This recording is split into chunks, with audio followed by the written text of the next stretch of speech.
Thank you very much for that great start to this summit today, Ray. Our next speaker is Douglas Hofstadter. I'm going to keep the introductions very short since we are already running behind schedule, and I want to just let everyone get it to talk as much as possible of the speakers we have here. Professor Hofstadter actually hails from Stanford University originally. He has a background in physics, but has spent is perhaps better known for a lot of the popular books he's written on AI and how that fits in with various things. The classic Gödel Bach was one that I debated with friends back in high school in the early 80s about, is all this AI stuff possible, and does it work theoretically, and so on. And I think it's still one of the real classics that put it on the book. He also wrote Magical Themas and is currently writing a book entitled I Am a Strange Loop.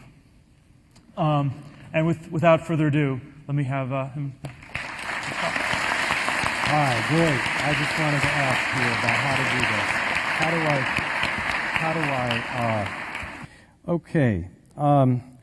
As has been mentioned, this symposium or summit is, in a certain sense, the successor to an event that was organized by me in the year 2000. It took place actually on April 1st of 2000. And it was, everybody has given it the wrong name. It was not called the Spiritual Machines Symposium, but the Spiritual Robots Symposium, because I wanted to splice together the names of two books. One was Ray's The Age of Spiritual Machines, and the other one was Hans Moravec's book called just Robot. And so I took one word from each of them and made that symposium. Now, why did I do this?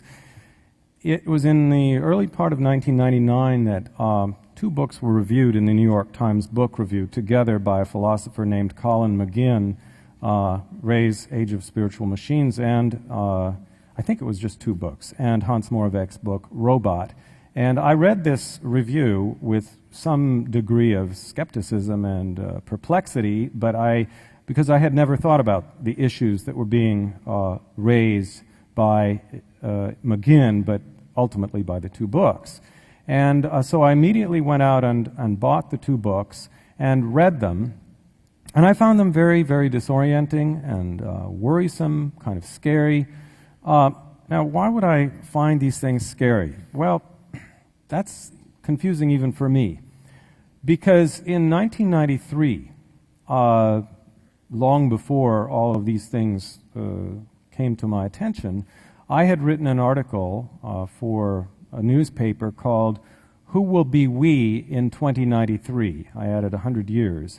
And the question was, what kinds of is it possible that the human species as it evolves transforms so radically that it becomes very different from what it is like today, and that perhaps it could merge with or be subsumed in computers in some fashion, or robots of some sort? And so my question, who will be we, I thought about whether it could be possible that ultimately our progeny could be things like robots that had inherited our culture, but had carried it much further. Now, I published this article, and it was actually in response to an event that I had taken part in Holland that year. It was an event that had to do with computer intelligence, and I will always remember that Joe Weizenbaum, famous for his book Computer Power and Human Reason, which came out in the 1970s, and it was a kind of a diatribe against artificial intelligence and against the use of artificial intelligence in anything that would encroach upon human values.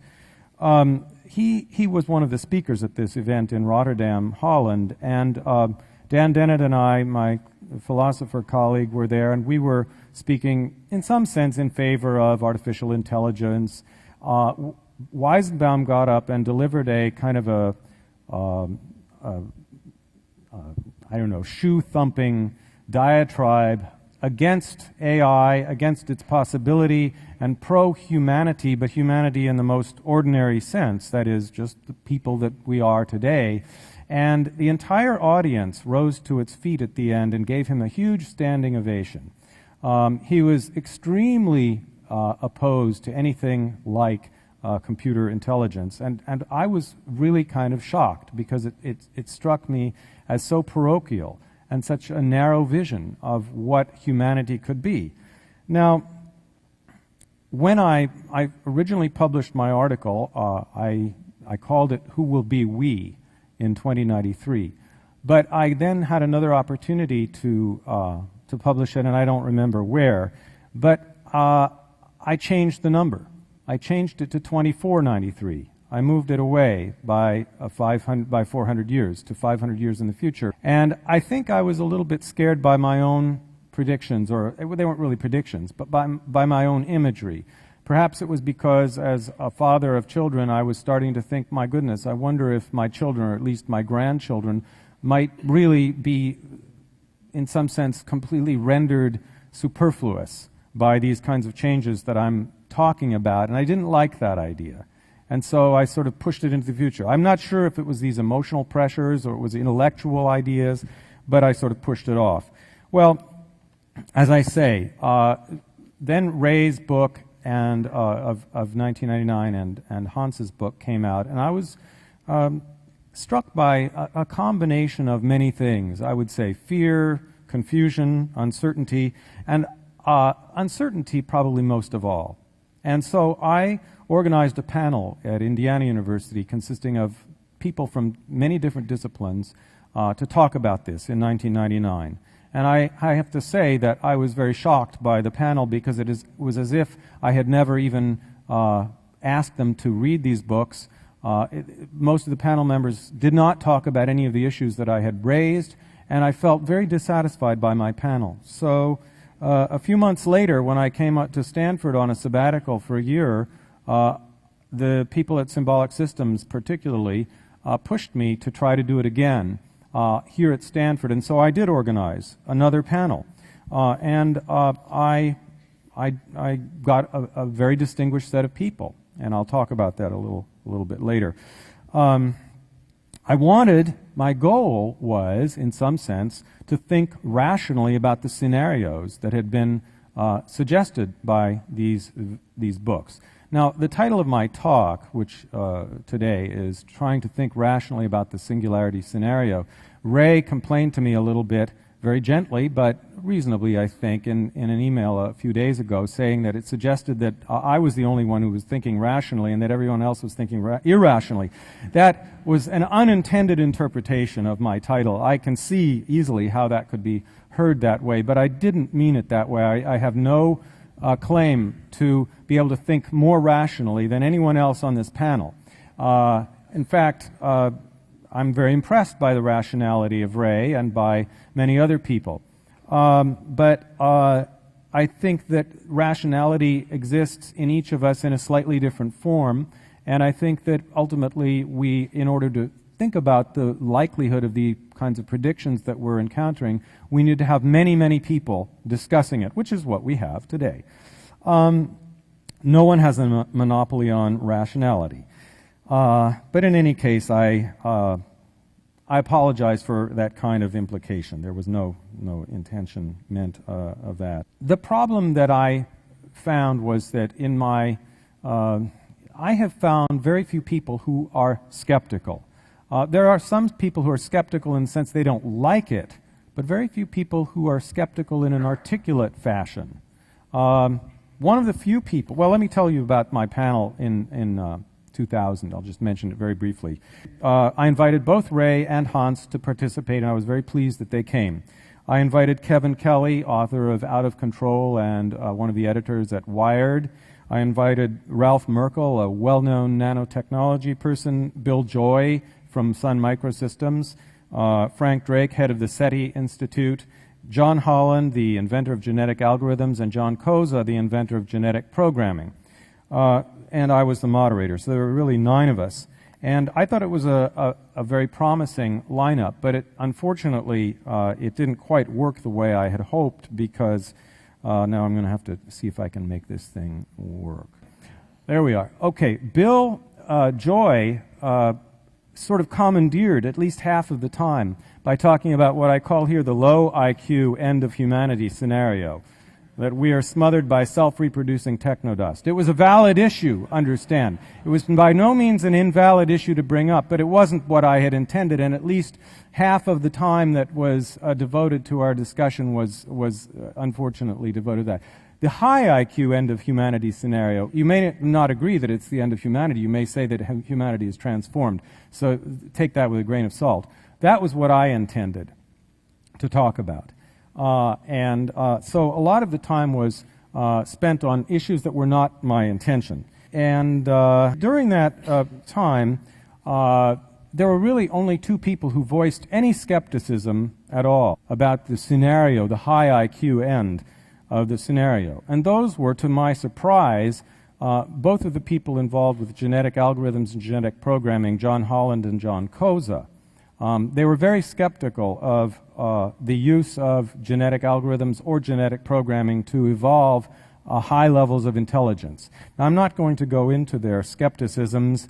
I could a little bit, but that's not the main purpose of my talk, is not to try to describe specific skepticisms. It's really, my talk is really more of a plea to have an articulate discussion about these things.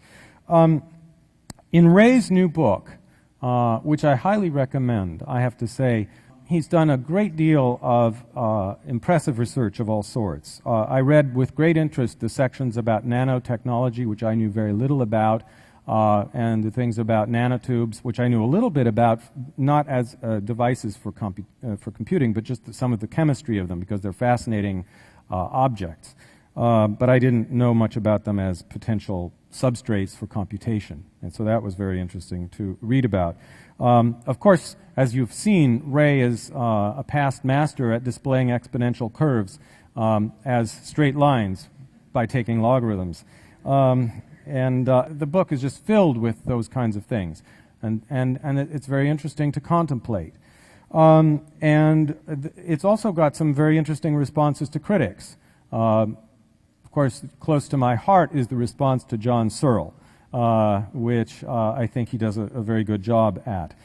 Nonetheless, I think there's some hand-waving in the book. There's a considerable amount of hand-waving. I think that you can't, I think Ray would admit, he doesn't know what's going to happen in 10, 20, 30, 40 years.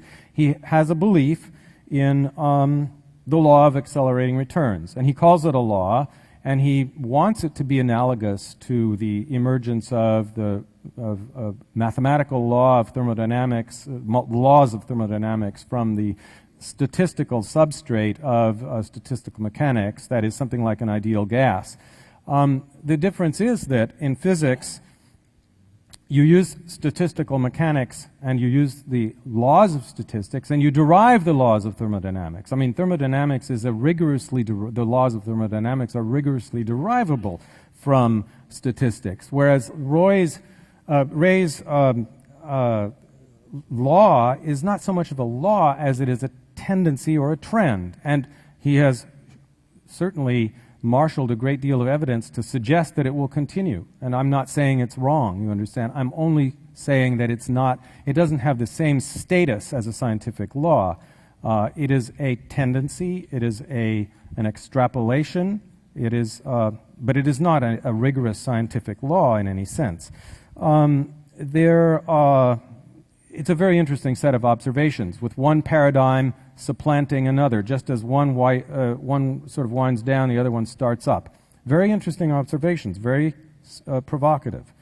Ray doesn't talk too much about the details of how the entire world will be simulated. If we're going to he didn't actually talk about the idea of uploading ourselves into cyberspace, but effectively that's one of the themes of the book. And the idea is that after a while we will all exist as software entities inside computing hardware, and that basically that's our destiny, is to become essentially software entities. But if that's the case, then he didn't talk about how we're going to also model or simulate the entire world, the entire environment in which we live. It's one thing to simulate certain degree of complexity, and it's another thing to simulate many, many orders of magnitude more. I understand the argument from adding a linear number to the exponent and getting larger and larger exponents. I do understand that. But again, there's some hand-waving going on at that level. Now, there are also blurs about what does it mean for humans to survive in cyberspace. That is, what is a human being at that point? What demarcates one individual from another? What creates the core of a single individual? Ray talks very interestingly about the merging and unmerging of human beings inside cyberspace. But it's not clear what a human being would be in such an environment. There are some claims in the book that I would cast some doubt on, that, for example, computers today can compose pieces like Bach. I have spent a great deal of time looking into computer composition, and the most impressive I have seen is Dave Cope's Emmy, and suffice it to say that I'm not convinced that Emmy writes anything like Bach. I won't go into that, but I think that it's an exaggerated claim. Ray suggests that computers understand natural language, at least if you take his cartoon seriously. Understanding natural language is on the floor, it's not on the wall. And he suggests that soon, thanks to things like Doug Lennett's Psych project, computers may have common sense. That seems to me to be pie in the sky, but that's a personal interpretation. Ray suggests that maybe our brains have only 10 to the 8th bytes worth of information in their structure because of the genome. Well, maybe, but what if it is really something like 10 to the 8th button pushes on a jukebox, where when you push the button on the jukebox you get a record out, and the record actually contains an unbelievable amount of information. I mean, you have to recall that inside neurons there are things called proteins, and there are millions of proteins inside a neuron, or at least many thousands. I don't know the numbers precisely, but IBM's supercomputer, what is it called? Blue Gene, which is going to have something like 10 to the 13th operations per second. How many is it, Ray? Is it 10 to the 13th? I don't know. On that order, maybe even 10 to the 15th. But it's not, the details are not important. The point is, this latest supercomputer, the most powerful in existence, is supposed to simulate the folding of one protein.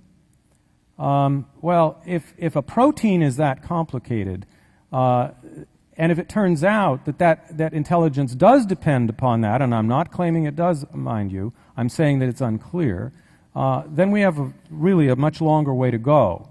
Now, I know that we can always say, okay, add a few more years to get those extra levels of exponent. But it's not clear that we can always rely on the law of accelerating returns. It may be. It may be. I'm not here to cast doubt on that. I'm here to suggest that it's just not clear. Okay. So, I think that I would like to show some of my reactions, beginning with when I opened the symposium 6 years ago, I used 2 cartoons that were meant to show that I was basically a supporter of many of the ideas that Ray and Hans were proposing. I was not a gung-ho believer, but I felt that some of these standard objections were baseless and groundless. And so I want to show some of those cartoons, and then to show a few others that I made just specifically for this event. Now, I don't know how to use this. I'm going to try to just use a move ahead. That didn't work. Okay, well, maybe I have to, let's see. 3, enter. Yep, there we are. That's my first one. Okay, so here we have 2 stones talking to each other some billions of years ago.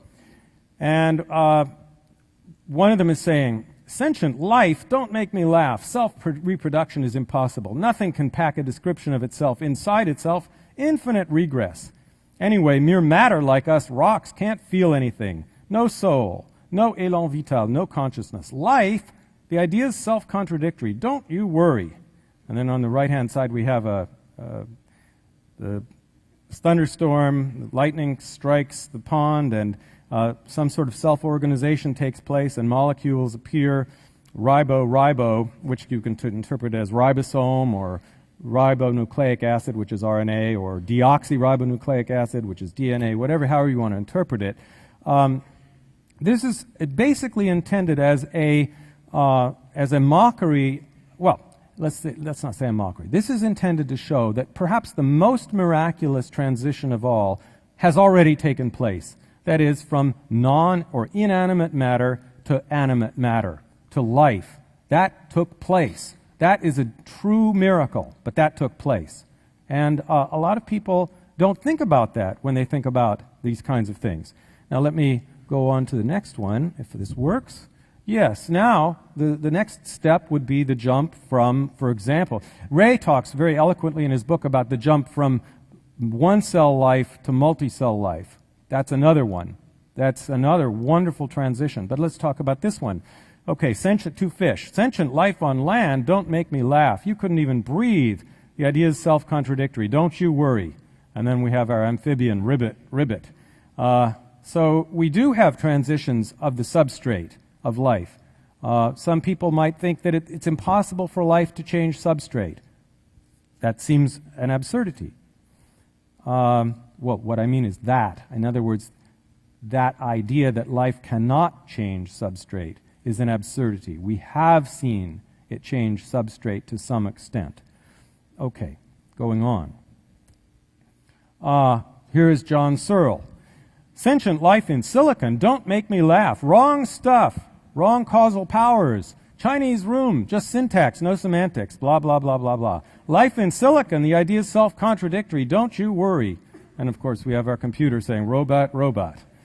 Now our next one is about Ray's ideas, about the law of accelerating returns. Now here's where I get a little bit of skepticism. But I'm going to poke a little bit of fun at Ray, but you have to understand it's with great respect, and I hope that you understand that. It's a little fun, but it's not meant to be ridiculous. Okay, hit a wall, don't make me laugh. Quantum computing, DNA computing, artificial evolution, nanotechnology, pico, femto, 10 to the 20th, 10 to the 30th, 10 to the 40th, 10 to the 50th, 10 to the 10 million. Recursion, faster, smaller, cheaper, smarter, double exponential today, triple tomorrow. Nothing can stop an exponential growth. Limitations, the idea is self-contradictory. Don't you worry. Well, there is a lot of that kind of idea. I've exaggerated it, I've caricatured it, but a lot of those ideas exist in the book, and I think one has to put some degree of skepticism into the thing. And of course, here's something that Ray mentioned, the idea of the standard exponential explosion, which is rabbits. And of course, here we have something that could put a wall into the exponential explosion of rabbits. Okay, I think that's number 6. Yeah, okay. Number 7, Ray didn't talk about this too much, but he talked about it a little bit. He talked about the end of disease, but he also talked about the end of mortality. Again, this is one of his themes, that we will become immortal. The subtitle of his second most recent book is Live Long Enough to Live Forever. And there is a whole current of thought in what Ray is talking about of survival forever, survival of some essence of who we are forever. And so I want to talk, just give my little cartoon on that one. Live forever, don't make me laugh. These are two people in wheelchairs who are not so much looking forward to the idea. We're programmed to die. Anyway, everything eventually wears out. Planned obsolescence. The only thing certain is death and taxes. Immortality. The idea is self-contradictory. Don't you worry. Ray bet. Ray is betting on immortality. I mean, he seriously is. And he details this in his books. I don't know that he would bet lots of money, but he's betting his life on it instead. So that's the next step. And then finally, once we're all up in cyber heaven, the question is, how long can we stay there? It'll crash. Don't make me laugh.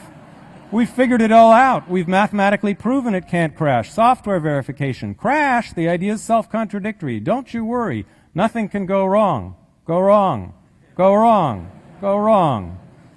Reboot. Reboot.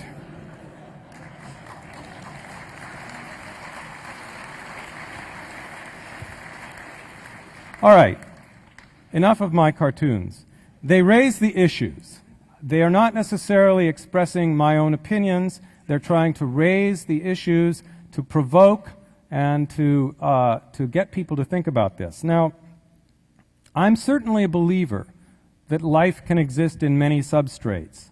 I read a very interesting science fiction book called Dragon's Egg by Robert L. Forward, a physicist who postulated the idea, based on an idea, incidentally, of Frank Drake, that a life could come to exist in the crust of a neutron star, and life forms in pure nuclear matter. It's a very interesting speculation. Whether it's reasonable or not, nobody knows. But it's a possibility, and I don't see any reason in principle that such kinds of extreme forms of life could not come to exist. Nor am I opponent of the idea of life in silicon or life in carbon nanotubules or nanotubes. All of these things seem potentially plausible. I'm not somebody who casts cold water on these ideas. I do, to some extent, not believe in the time frames that Ray and Hans have put forth, despite their very interesting exponential curves or linear lines in log space. They're interesting. I think what I'm really concerned about, after having read Ray's most recent book and been very impressed by many of the arguments in it, I just simply ask the question, how realistic is this? I've asked a number of friends, highly informed intellectual people all over different disciplines, and I've had reactions from the following range. The ideas are nutty, not worth the time of day. The ideas are very, very scary. I don't know. I just don't know. They're reasonable or they're probable. But none of these people have read the book. This is very interesting to me. And what I find strange about this is that I get the feeling that the scientific world is not taking any of this seriously. In other words, I don't see serious discussions of this among physicists when they get together. I see them all sort of just basically say poo-poo. I see most of the skepticism. Most scientists have a sort of skeptical attitude. I've read the books, and I'm less skeptical. I am still skeptical, but I'm less skeptical. Now, why am I skeptical? Well, partly just because I'm a little bit conservative. Maybe there's an emotional component in it. I'm also skeptical because I think that the ideas in the books, unfortunately, are somewhat marred by a blur with too much science fiction. I'll just mention this very briefly. I don't want to go into it in any detail. But in Hans's book, there's a huge amount of stuff about time travel. There's, 5 to 10 pages about computers that will involve, that will be based upon time travel. And the idea that maybe when computers get sufficiently complex, and by computer, of course, he means something that's way, way ahead of what we have now. He calls them minds with a capital M. Inside these minds, all of the universe's history will be recreated many, many times, uncountably many times, including our own lives, our own existence, and so forth. These kinds of scenarios, which are so fantastic, are blended in seamlessly with the rest of the book. Now, to me, that renders the whole book somewhat contaminated. It says, wait a minute, how secure can I be of the sanity of this person? In Ray's case, there's some similar things. Well, I mean, it's hard to take it seriously, but you may disagree with me, the idea that he's going to be immortal. It's hard to take seriously the passages in his prior book, principally in 1999, but also it's mentioned with less, the idea of foglets, utility foglets, just little molecules that will self-assemble into anything that will move, that will change from the Taj Mahal into a mountain range in a split second, that you'll that they can change into human beings. You can walk through walls. I mean, it's a science fiction scenario at the most extreme level, but it's right there in the middle of the book. There, Ray talks about engineering down below the level of quarks, and he also talks about Type 3 civilizations that would have commandeered the entire galaxy to do their information processing or their communications. Well, to me, these things also seem wild beyond any degree of speculation that I'm willing to accept. And so again, I feel like my level of ability to believe in it is seriously marred or damaged by these kinds of admixtures. And then there's some nitpicky things. Ray today used the word genome very accurately, but in the book, every time he refers to a genome, or if it's not every time, it's almost every time, he refers to it as the genetic code of a being. Now, that's a very elementary mistake. That's like confusing an electron with a nucleus or something like that. The genetic code and the genome have nothing, well, they have something to do with each other, but the genetic code is a very specific table, a 4x4x4 table that maps codons onto amino acids. But Ray talks about things about the genetic code of an individual and the evolution of the genetic code of an individual over and over and over and over again in the book. That undermines his credibility to me. He talks about the idea of the knee of an exponential curve. Well, I'm sure he knows there is no such thing as the knee. An exponential curve is a very smooth curve. There's no special place in an exponential curve. All you need to do is take the logarithm and you see it's a straight line. There is no such thing as the knee of an exponential curve. So these kinds of things, to some extent, reduce my credibility, or not my credibility, well, they reduce my credibility too. They reduce my level of belief, but they don't by any means make me stop believing that some of these ideas are possible. I guess what I think is the following. When I read Ray's book, I see a large number of things that I think are partially true. Partially true means they're blurry. I don't mean that I can put my finger on where they're wrong. There's a lot of hand-waving.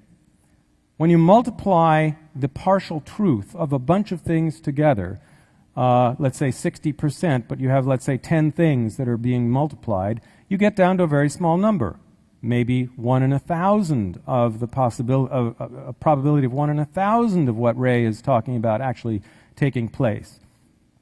Now, again, I'm just hand-waving, but this is the problem. The problem is that I have yet to see, I feel as if what's gone on so far, when I listen to Ray, I feel like I'm listening to one side of a divorce, and I'm terribly, terribly convinced that this person is right and the other side couldn't possibly be right. I would like to hear serious scientists taking these ideas seriously and giving a serious skeptical response. Not that I necessarily want it to be the other side, but I want the debate to be very seriously taken. And I think this is all to Ray's credit. He's raised some terribly important issues. These issues suggest that we are about to be transformed in unbelievably radical ways. The subtitle of Damien Broderick's book, The Spike, is Accelerating into an Unimaginable Future. And I think that's what is being suggested. And I think we really have to take these ideas seriously. So that is my plea. Thank you.